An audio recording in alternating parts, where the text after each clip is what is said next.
A lot of people out there agree that market's going to be good. Some people think that the market's going to be bad. There's plenty of us that have no idea what's really going on. As much as you guys want to know for certain what's going to happen, high interest rates, strict financing requirements, high supply, low demand, upside down houses everywhere, and you had lots of foreclosures. If you're investing in single family, I'm going to give you guys some information on this video about what my predictions are for 2024 and how you can possibly take advantage of those so you can position yourself in the right place, right time to be able to hopefully make some money in real estate investing. All of us investors out there have to take mitigated risks, and we take educated guesses as best as we can in order to take advantage of a market or take advantage of a property or take advantage of an opportunity. There is no guarantees in this wild world of real estate investing. So keep that in mind when we go through this. This is just my opinion. This is just what I'm doing in real estate, and hopefully I'm right. I really hope I'm right because I'm betting my money on it, but I'm going to give you guys some of those tips and show you guys where I'm headed with this in 2024. But before we get into that, I feel it's important for us to have a little bit of perspective on real estate markets and what they were in the past. Specifically, what happened after 2008. Now, in 2005, I got started in real estate investing as a wholesaler. Everybody was investing. Nobody was really paying attention to those like negative amortization loans and what was happening. And a lot of people did not see coming that big dip. And I think that's what most of us are afraid of in 2024, 25, 26 is there going to be a big dip? If I jump in, will I have a major crash and lose everything? So in 2008, we had companies like AIG go out of business. We had companies like Lehman Brothers go out of business. We had the great financial market crash, everything. Everything blew up on us. But what happened to the single family market? And what's most important on analyzing the single family market is some key factors when it comes to supply and demand, interest rates, and so forth. So let's examine that for a second. So between 2009 and 2014, you had very high interest rates, relatively speaking to where they were. You had people at one point in 2006, 2007 getting like very low interest rates, even like introductory rates of 1%. Now in 2008, 2009, or 2009, 10, 11, getting an 8%, getting a 7% interest rate, getting a loan was very challenging to get in general, but just having a normal interest rate of about 6, 7, 8% was kind of a normal thing back then, and you were lucky to get a loan. Financing was very challenging. So you had high interest rates. You had strict financing requirements. As a real estate investor, I got full-time back in real estate investing in 2011, technically. And in 2011, you could get 4 points and 16% at 75 to 80% loan to cost for hard money. That's ridiculous even today, but that's what was out there and we were thankful for that. Supply was very high. Demand was very low. So this is economics 101. Supply and demand fluctuates, determines prices. If supply is low and demand is high, prices are going to increase. If supply is high and demand is low, prices are going to decrease. And in that niche of time period between 2009 and 14-ish, depending on what market you were in the US, supply was very high, demand was very low. There was a tremendous amount of upside down properties. So upside down properties are people that owe more than what the property is worth. I used to go sit there and do direct sale back during this time period as well. So we'd send out letters, mailers, all that great stuff. And, it was very common that 50% of the time, if not more, that when we were talking to a distressed homeowner, it was because they were upside down on the property. They wanted to sell the property, but they owed more than what the property is worth. You can't find a house like that right now at all. So keep that in mind. So short sales were a normal part of the business.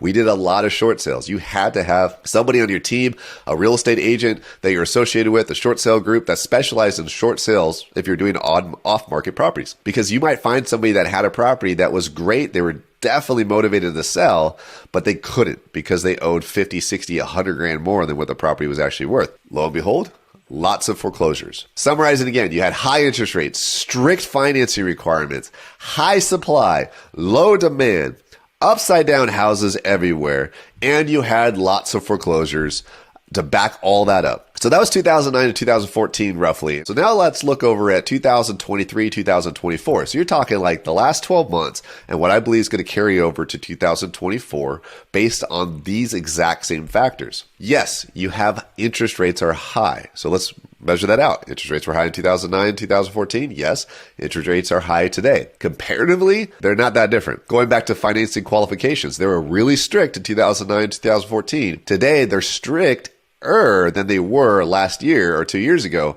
but they're still not strict at all compared to where they were in single family homes. They're very strict in multifamily commercial right now. Supply is low. That's a big indicator. That's something I want you guys to pay attention to. Supply was high back in the day, 10 years ago. Supply is very low still to this day. Supply is low because homeowners don't have a motivation to sell. They have a low interest rate. They locked it in.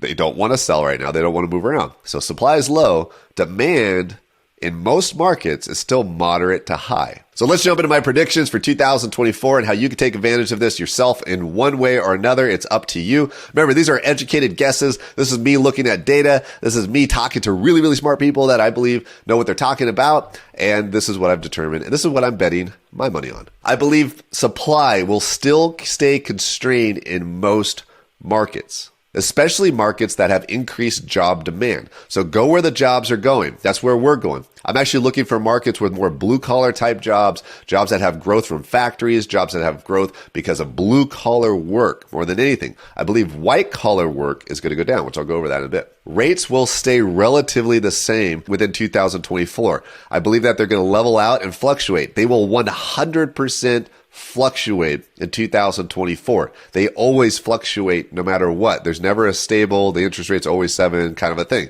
They always go up and down. They always fluctuate quite a bit. I believe the rates will drop a little bit and then go back up. And every single time the rates drop, the media is going to promote the heck out of that. Every single time the rates drop, your mortgage broker is going to give you a phone call. Every time the rates drop, that somebody's going to call you. Somebody's going to be excited. There's going to be some article out there that really, really shouts from the roofs. This is it. Woohoo. But guess what? I believe supply staying low is still the indicator of pricing more than anything, more so than interest rates. I think rental demand will stay up because housing costs is so expensive. So imagine most people that are in their 20s and 30s right now that are getting into the market looking for a starter home. If you go into a starter home as a rental property right now, the average single family home, not apartment, single family home is $2,178 a month, $2,178 per month for your average rental home right now for a starter rental home. Whereas if you were to go buy a property nationwide with mortgage, taxes, insurance. So you got principal, interest, taxes, insurance, PITI. So full thing, including taxes and insurance across the nation, the average starter home at current interest rates right now are going to cost you $3,587 a month, including taxes and insurance. So if you're starting out, your income's fluctuating or whatever it might be, and you look at the way the market is today, a lot of people are still going to be gravitating towards rentals than they are between single family homes when they're starting out, because you're talking well over $1,000 difference in monthly payments. I believe also people are going to group together as families and start joining in more. You'll have multi-family generational families moving in together even more than they already do. You'll have, roommates, you'll have people partnering up, that kind of stuff. I believe that's going to happen more and more in the US. I think rental prices are going to stay high and rental demand is going to stay high for sure in single family homes. Apartments are different, single family homes. Buyers are going to be more picky than ever, which means your finishes matter if you're flipping houses like I do. If you flip houses like me, I believe buyers are going to be picky. It means that your location is going to matter. It means that your finishes are going to matter. In 2021, you can put any house on the market. People are going to buy it. In this market in 2024, that will matter. In fact, I have a house on the market right now. When I bought it in 2020, it did not matter that directly behind it, was a gas station. Well, I put it on the market 2 months ago. It matters. It matters today for sure because it's not selling. So it's going to increase CDOM, continuous days on market. So your market time on market is going to increase per property. So even though supply is still going to be low, your days on market is going to go up because buyers are going to be picky. And those houses that you think that you're pricing at the highest and best use, if it doesn't have a master suite, maybe it's not going to work. If the house across the street has granite you have Formica, probably the granite is going to get sold. Buyers have a choice to where they want to be able to buy today because there's only so many of them. So keep that in mind. Finishes matter, location matters. Contrary to popular belief, I believe that prices overall in the nation for single family, keep saying that over and over again for you commenters out there, single family nationwide on average, prices are going to go up by the end of 2024. So I think it's going to keep going up depending on your market. So nationwide average, yes, prices are going to go up. Specific markets, going to fluctuate. Remember, this is an average. Insurance costs. For you guys out there buying properties for rentals and BRRRRs like I do as well, insurance costs are going to keep going up. For those of you guys that haven't been paying attention, insurance rates have been going up quite a bit all over the place. Don't ask me why.